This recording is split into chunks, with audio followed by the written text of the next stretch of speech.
ಹುಬ್ಬಳ್ಳಿಯ ಉಣಕಲ್ ಕೆರೆಯಲ್ಲಿ ಯುವಕ ಆತ್ಮಹತ್ಯೆ ಮಾಡಿಕೊಂಡಿದ್ದಾರೆ.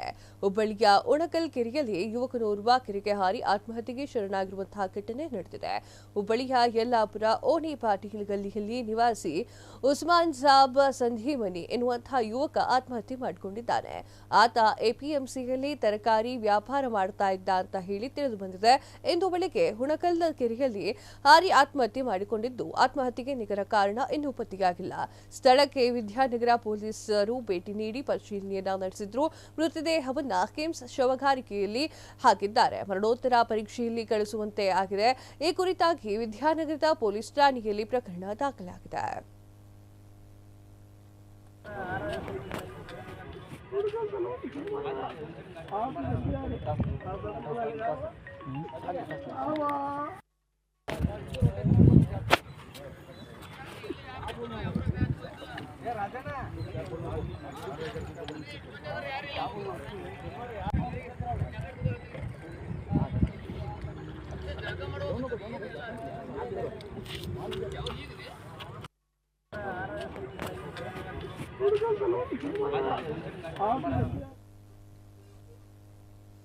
ಹೊಸಪೇಟೆ ಬಿಡಿಸಿಸಿ ಬ್ಯಾಂಕ್ನಲ್ಲಿ ಭಾರಿ ಅವ್ಯವಹಾರ ನಡೆದಿದೆ.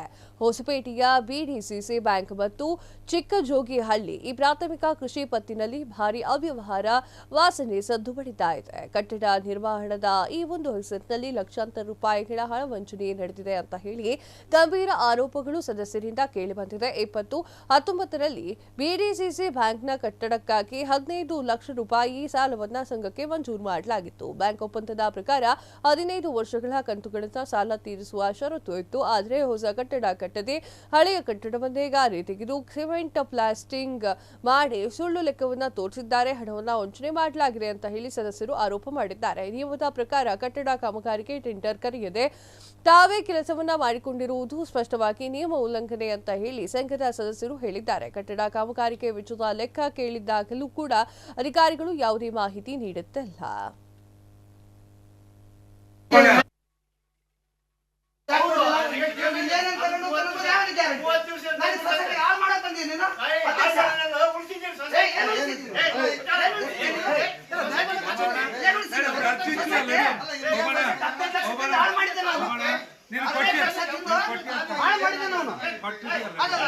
ಈಗಾಗಲೇ ಇಲ್ಲಿ ಬಂದಾಗ ವಿಷಯ ಗೊತ್ತಾಯಿತು, ಇದು ಯಾವ ಮಟ್ಟದಲ್ಲಿ ರೈತರ ಒಂದು ಸಹಕಾರ ಬ್ಯಾಂಕ್ ಇದೆ ಅಂತೇಳಿ. ಇದು ಹಗರಣಗಳಿಂದ ಹಗರಣಗಳಲ್ಲಿ ಇವತ್ತು ಸುರಿಮಳೆಯಾಗಿ ನಡೀತದೆ. ಈಗ ಜೋಗಲಿಯವರು ಬಂದು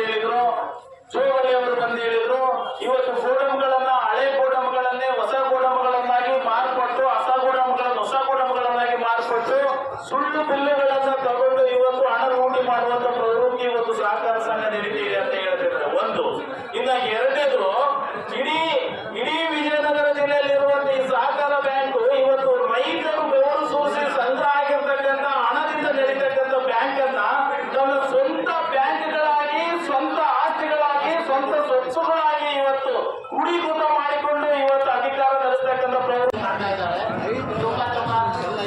ಹಳೆ ಮಾದರಿ ಗ್ರಾಮ ಚಿಕ್ಕಜೋಗಿಯಲ್ಲಿ, ಇಡೀ ಕರ್ನಾಟಕ ರಾಜ್ಯದ ಮಾದರಿ ಗ್ರಾಮ ಚಿಕ್ಕಜೋಗಿಯಲ್ಲಿ ಹಳೆ ಜನಗಣ ಎದುರು ಬಿಟ್ಟು ಸೀರೆ ಹೊಸ ಸೀರೆ ಹುಟ್ಟಿ ಅದ್ರ ಬಿಟ್ಟು ತಗೊಂಡಿದ್ದಾರೆ. ರೈತರು ಸಾಲ ಕೊಡ್ತೀವಿ ಅಂತ ಹೇಳಿ ಎಲ್ಲ ಅವ್ರ ಮನೆಗಳು ಅವ್ರಿಗೆ ಕೊಟ್ಕೊಂಡಿದ್ದಾರೆ. ನಮ್ಮ ಊರು ಮಾತನಾಡಬೇಕು. ನಾವು ಈಗ ಸೊಸೈಟಿ ಡೈರೆಕ್ಟರ್ ಆಗಿ ಒಂದು 10 ತಿಂಗಳಾಗಿದೆ.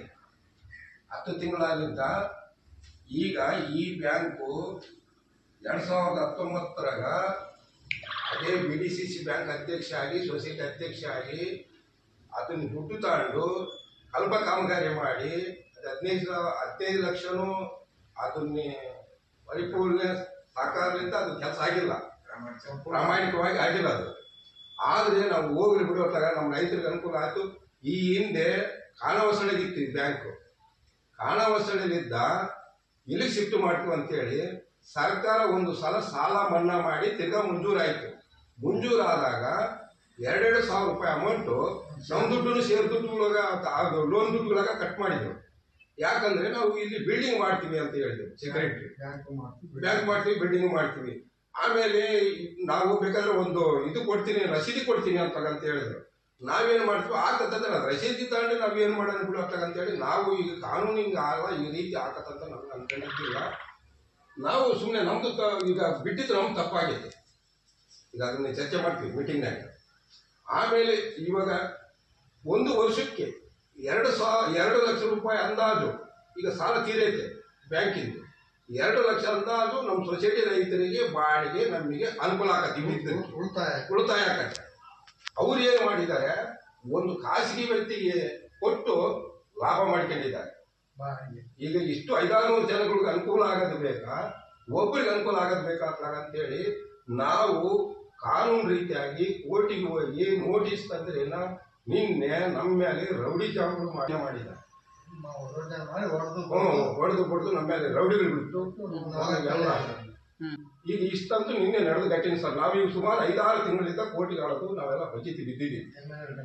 MLA ಗಮನಕ್ಕೆ 2-3 ಸಲ ತಂದಿದ್ದೀವಿ, ಸಬ್ ಇನ್ಸ್ಪೆಕ್ಟರ್ ಗಮನಕ್ಕೆ ತಂದಿದ್ದೀವಿ, ಸರ್ಕಾರಿ ಇನ್ಸ್ಪೆಕ್ಟರ್ ಗಮನಕ್ಕೆ ತಂದಿದ್ದೀವಿ. ಕ್ಷಣ ಕ್ಷಣದ ಸುದ್ದಿಗಳಿಗಾಗಿ ಫ್ರೀಡಂ ಟಿವಿ ಸಬ್ಸ್ಕ್ರೈಬ್ ಮಾಡಿ, ಲೈಕ್ ಮಾಡಿ ಹಾಗೂ ಫಾಲೋ ಮಾಡಿ. ಹೊಸ ಸುದ್ದಿಗಳ ನೋಟಿಫಿಕೇಶನ್ಗಾಗಿ ಬೆಲ್ ಐಕಾನ್ ಮೇಲೆ ಕ್ಲಿಕ್ ಮಾಡಿ.